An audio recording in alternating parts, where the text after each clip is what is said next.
अस्सलाम वालेकुम, मैं हूँ डॉक्टर सईद शेख, फिजियोथेरेपिस्ट। अच्छा, हमारे पास जो आज केस है L5S1 और प्रोलैप्स इंटरवर्टिब्रल डिस्क। इनको एडवाइस किया गया है फिजियोथेरेपी के लिए। सबसे पहले हम असेसमेंट करेंगे कि इनको क्या-क्या प्रॉब्लम है, जिसमें हम फीमोरल नर्व स्ट्रेच टेस्ट करके देखेंगे, सियाटिक नर्व स्ट्रेच टेस्ट करके देखेंगे, स्लम टेस्ट परफॉर्म करके देखेंगे। कोई भी आप एक्सरसाइज करें उससे पहले असेसमेंट बहुत इंपॉर्टेंट होती है। तो आप असेस कीजिए, उसके बाद अपनी ट्रीटमेंट प्लान का आगाज कीजिए। लेट जाइए, उल्टे होकर लेट जाए।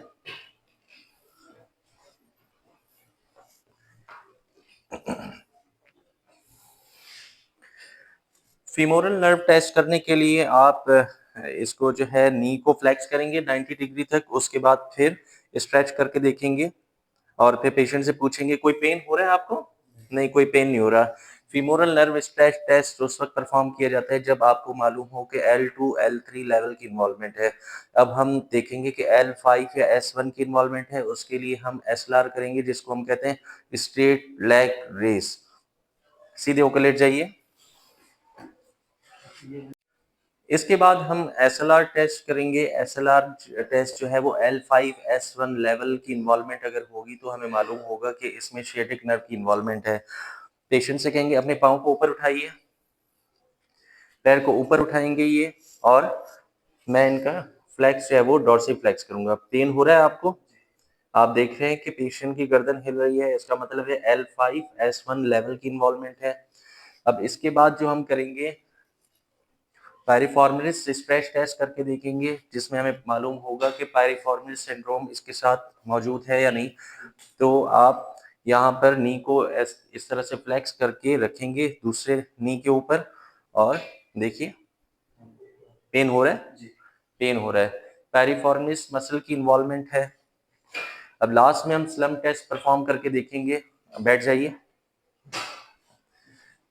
पेशेंट से कहेंगे एक पाँव को ऊपर उठाइए और हाथ को पीछे रख। पेशेंट से हम कहेंगे कि एक पाँव अपना ऊपर उठाएं और इसको पंजे को अपनी तरफ करें और गर्दन को आगे की तरफ कीजिए। दर्द हो रहा है? इसमें भी दर्द हो रहा है। स्लम टेस्ट भी सियाटिक पेन हो तो इसका मतलब है कि L5S1 लेवल की कंफर्म इन्वॉल्वमेंट है। लेट जाइए। सबसे पहले हम इलेक्ट्रोथेरेपी मॉडलिटी यूज करेंगे, जिसमें टेंस थेरेपी और हीटिंग पैड का इस्तेमाल करेंगे।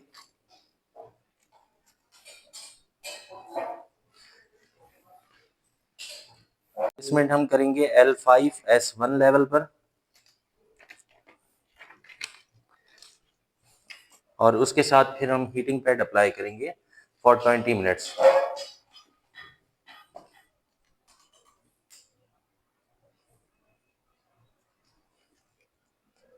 20 मिनट के लिए हम टेंस अप्लाई करेंगे विथ हीटिंग पैड, और 20 मिनट कंप्लीट होने के बाद फिर जो है पेशेंट की एक्सरसाइज स्टार्ट करेंगे। जब तक टेंस लगा हुआ है, मैं कुछ मालूमात दूं आपको कि जब भी कमर में दर्द हो तो आप कोशिश कीजिए कि अब चीज़ यहाँ पे रखी हुई है, आप इस तरह से नहीं उठाएंगे। बिल्कुल आप मुड़ेंगे, उठाए आपने चीज़ चीज़ उठाई आपने, और फिर रिपोर्ट की तरह से वापस लेकर आएंगे। चीज़ नीचे गिरी हुई है तो आप नीचे इस तरह से झुककर नहीं उठाएंगे। ये बड़ी अच्छी एहतियात है। आप कमर को बिल्कुल सीधा रखेंगे, ऊपर उठाकर फिर वापस लेकर आएंगे। उठने बैठने का हमारा तरीका बड़ा इंपॉर्टेंट होना चाहिए। जब आप बैठ रहे हैं तो ऐसा ना हो कि आप इस तरह से बैठ रहे हैं और इस तरीके से। ये बहुत ही रॉन्ग मेथड है पोस्चर का। आप बैठिए इस तरीके से, और बैक साइड पे कोशिश करें कि कुशन का यूज करें।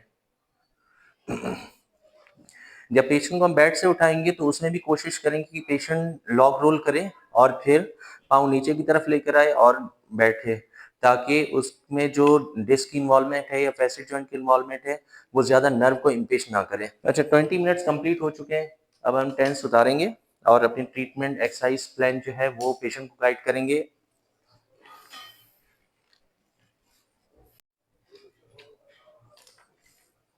हमने इलेक्ट्रोथेरेपी मॉडलिटी अप्लाई की ताकि इनकी पेन मैनेजमेंट हो सके। अब इसके बाद एक्सरसाइज प्लान मैं आपको बताऊंगा कि एक्सरसाइज प्लान L5S1 जो इनका डायग्नोज हुआ है PID, ठीक है, तो इसमें इंटरवर्टिब्रल डिस्क की इन्वॉल्वमेंट है L5 S1 लेवल पर। उसमें हम कौन-कौन सी एक्सरसाइजेस करेंगे, सियाटिक नर्व की इन्वॉल्वमेंट है, तो उसमें ट्रैक्शन कौन-सा अप्लाई करेंगे। मेरी वीडियो को गौर से देखिएगा लास्ट तक, इंशाल्लाह आपको सारी मालूमात फराहम होंगी। सबसे पहले मैं देखूँगा कि कौन-कौन से एरियाज़ इन्वॉल्व हैं, इसमें मैं कोशिश करूँगा कि थोरेसिक लेवल को रिलैक्स करूँ।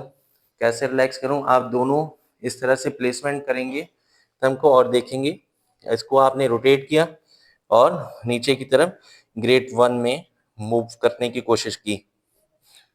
फिर दोबारा से आगे चलेंगे।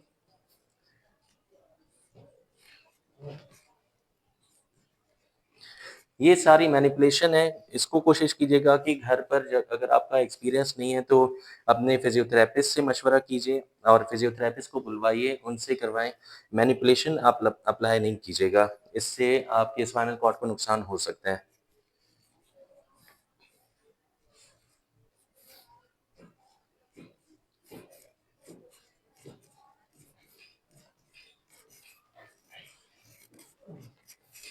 ठीक है, सीधे होकर लेट जाइए,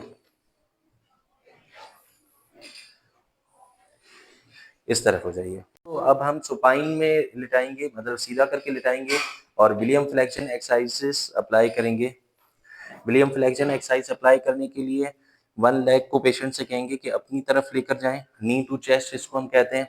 इसको 5 सेकंड ये होल्ड करेंगे, 1 2 3 4 5, फिर डाउन, फिर दूसरा 1 2 3 4 5। ये सारी एक्सरसाइज आप घर पर 15 टाइम्स खुद से परफॉर्म कर सकते हैं। इंशाल्लाह इससे आपको काफ़ी फ़ायदा होगा। कमर के दर्द के हमारे पास बहुत ज़्यादा मसाइल आ रहे हैं। कोशिश करें कि अपना पोस्चर ठीक रखें, और जो बाइकर्स हैं, हज़रात हैं, मेरी उनसे रिक्वेस्ट होगी कि जहाँ पर स्पीड ब्रेकर आए तो अपनी स्पीड को स्लो कीजिए, क्योंकि स्पीड ब्रेकर पर फास्ट चलने की वजह से आपका स्पाइनल कॉर्ड नीचे से ऊपर की तरफ कंप्लीट मूव हो जाता है। उससे जो डिस्क है वो कंप्रेशन होने के चांसेस ज़्यादा होते हैं, और अभी तो हमें मालूम नहीं होता कि क्या-क्या मुश्किलात आ सकती हैं। और अक्सर मुझसे पेशेंट पूछ रहे होते हैं कि डॉक्टर साहब हम कब जो है ऑपरेशन की तरफ जाएँ और फिज़ियोथेरेपी से कितना फ़ायदा होगा? तो उनकी मालूमात के लिए मैं अर्ज़ करना चाहूँ कि अ, होता ये है कि जब आपके मसल्स में, बोथ लोअर लिम्ब में वीकनेस आना स्टार्ट हो जाए, मैं दोनों टाँगों में कमज़ोरी होना स्टार्ट हो जाए, यूरिन पे कंट्रोल नहीं रहे, बाउल ब्लैडर फंक्शंस जो है वो कंप्लीट लॉस होना स्टार्ट हो जाएँ, तो फिर आप सर्जरी की तरफ जाइए। अदरवाइज़ कोशिश करें कि एक्सरसाइज से अपने आप को फिट रखने की कोशिश करें, क्योंकि अल्लाह ताला ने जिस तरह से जो हमारे औज़ा बनाए हुए जिस्म में, अगर उनको हम जो है वो ऑपरेट करवाते हैं या ऑपरेशन की तरफ बिला ज़रूरत जाते हैं, तो वैसी वो चीज़ नहीं बन पाती है जो अल्लाह ताला ने अपनी कुदरत से बनाई होती है। तो कोशिश करें कि पहले एक्सरसाइज से इस मामले को हल करने की कोशिश करें। अगर न्यूरोसर्जन आपको कहता है कि ऑपरेशन की तरफ आइए, तो फिर आप यकीनन ऑपरेशन करवाइए। लेकिन पहले फर्स्ट जो कोशिश करेंगे आप, फिज़ियोथेरेपी से कोशिश करेंगे, क्योंकि अब इनकी एज कम है। मैं इनसे कहूँ कि ऑपरेशन करवाइए, जबकि ज़रूरत भी नहीं है। इनके यूरिन कंट्रोल ठीक है, मसल्स में पावर ठीक है, L5 और S1 की इन्वॉल्वमेंट है। तो पूरी कोशिश होगी इंशाल्लाह, अल्लाह ताला के करम से ये इसमें बेहतरी इनको आ जाएगी। अच्छा, वन लेग आपने नी टू चेस्ट किया, इसके बाद फिर बोथ लेग्स आप ये एक्सरसाइज ऐसी आप घर पर खुद से कर सकते हैं। इसमें मैं आपको मना नहीं करूँगा। इसमें बिल्कुल मना नहीं करूँगा मैं आपको। आप घर पर कर सकते हैं और 15-20 टाइम्स कीजिए। आप कहेंगे कि डॉक्टर साहब बार-बार बता रहे हैं 15-20 टाइम, लेकिन नहीं, आपको बताना ज़रूरी है, ताकि आप लोगों को याद रहे, और रिपीट करना बहुत ज़रूरी है, कहीं पर कोई मिस्टेक ना हो। अच्छा, ये नी टू चेस्ट आपने डबल किया, उसके बाद फिर क्या करेंगे, पेशेंट से कहेंगे कि अपने सर को नी से मिलाइए, फिर वापस ले जाएँ, फिर दोबारा से इधर लेकर आइए। इसके बाद मैं इनको कोर स्ट्रेंथनिंग एक्सरसाइज करवाऊँगा, ब्रीथिंग करवाऊँगा, बहुत सारी एक्सरसाइज़ेज़ हैं। आप लास्ट तक मेरी एक्सरसाइज़ देखिएगा, कौन-कौन सी मैं ट्रीटमेंट इनको दे रहा हूँ और कितना फ़ायदा हो रहा है। करें। दोनों नी फ़ोल्ड किए मैं, पेशेंट अपना हेड नी की तरफ लेकर आ रहा है। आप देख सकते हैं कितना शानदार इनकी परफ़ॉर्मेंस है, बहुत ज़बरदस्त परफ़ॉर्म कर रही है ये। इसके बाद मैं स्ट्रेचिंग भी करवाऊँगा, स्ट्रेचिंग आपको बताऊँगा कि स्ट्रेचिंग के राइट मेथड कौन से होते हैं। जी, पेन इस साइड पर है ना। ये देखिए, पेशेंट से कहेंगे कि अपने नी को ऊपर की तरफ उठाएं और 1 2 3 4 5 फिर वापस।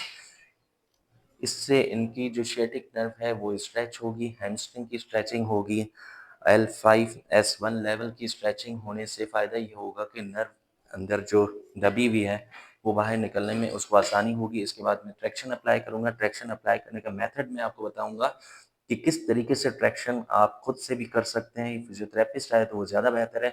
वो अच्छे तरीके से टेक्निकल पॉइंट्स होते हैं, कुछ टेक्निकल पॉइंट्स होते हैं। आप जब तक वो टेक्निकल पॉइंट्स को यूज़ नहीं करवाएँगे फिजियोथेरेपिस्ट से, खुद से परफ़ॉर्म करने की कोशिश करेंगे, मुश्किल पेश आ सकती है। बिल्कुल मुश्किल पेश आएगी आपको। आप देखिए, ये देखिए, मैंने कहा कि 15 डिग्री इनको करवाएँगे, 15 डिग्री मैंने किया।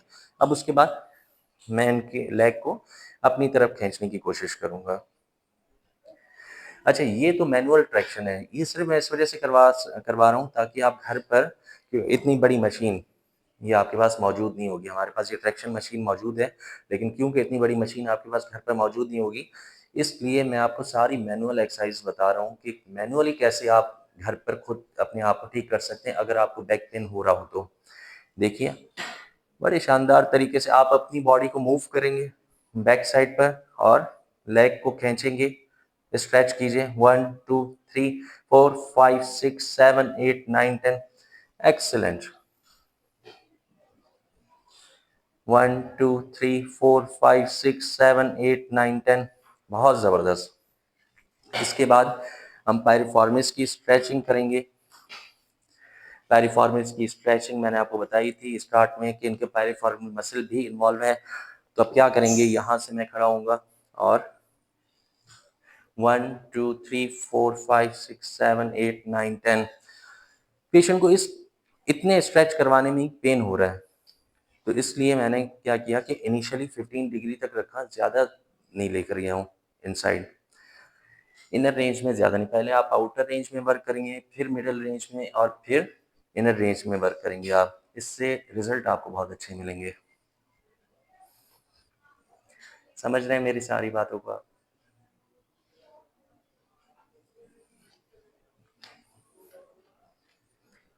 इस तरीके से आपने 15 टाइम करवाया और उसके बाद फिर लैटरल स्ट्रेच देंगे। हर एक स्ट्रेचिंग में 5 सेकंड 10 सेकंड तक आप होल्ड करके रखेंगे। हर एक स्ट्रेचिंग में 5 टू 10 सेकंड आप होल्ड करके रखेंगे। 1 2 3 4 5 5 सेकंड इनिशियली हमने होल्ड किया, फिर रिलैक्स। 1 2 3 4 5 1 2 3 4 5 इस तरह से ये भी 20 टाइम्स आप रिपीट करेंगे सारी एक्सरसाइज। इंशाल्लाह इससे बहुत फ़ायदा होगा, बहुत फ़ायदा होगा इस स्ट्रेचिंग से आपको। इसके बाद हम पेशेंट से कहेंगे कि ब्रीजिंग करें। कमर ऊपर उठाइए। इस तरीके से आप दोनों साइड से कमर ऊपर उठाएंगे, फिर वापस नीचे रखिए, फिर ऊपर उठाइए, वापस नीचे रखिए, फिर ऊपर उठाइए, वापस नीचे रखें, फिर ऊपर उठाएं, फिर वापस नीचे। और फिर हम क्या करेंगे, पेशेंट से कहेंगे दोनों लेग स्ट्रेट रखिए और ऊपर उठाइए दोनों पाँव को एक साथ और डॉर्सिफ्लेक्स करें, अपनी तरफ कीजिए। इसको भी इसी तरीके से एक और स्ट्रेंथनिंग एक्सरसाइज होती है। ऊपर उठाइए, बहुत ज़बरदस्त। अच्छा, पेशेंट की वन साइड इन्वॉल्व थी तो ऊपर उठाइए, आप ऊपर उठाएं। पेशेंट की वन साइड इन्वॉल्व थी तो मैंने वन साइड ट्रैक्शन दिया। बोथ साइड इन्वॉल्व हो तो उस कंडीशन में बता देता हूँ आपको कि दोनों लेग्स आप इस तरीके से पकड़ेंगे और अपनी बॉडी को इस तरह, अगर सेंट्रल डिस्क इन्वॉल्वमेंट है तो इस तरीके से देखिए, दोबारा से ऐसे पकड़ेंगे बॉडी को। 1 2 3 4 5 6 7 8 9 10